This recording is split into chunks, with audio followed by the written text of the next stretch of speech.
بسم اللہ الرحمن الرحیم۔ السلام علیکم ورحمۃ اللہ وبرکاتہ۔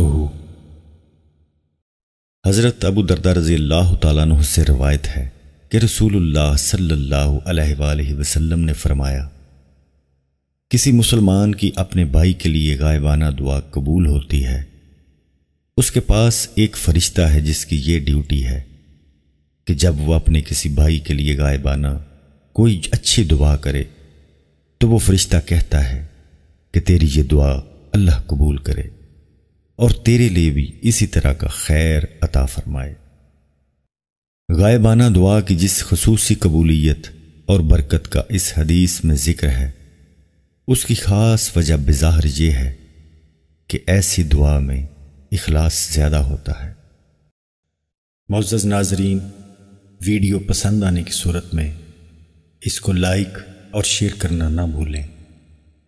مزید احادیث کی ویڈیوز اور اسلامک ویڈیوز دیکھنے کے لیے ہمارے چینل کو سبسکرائب ضرور کریں۔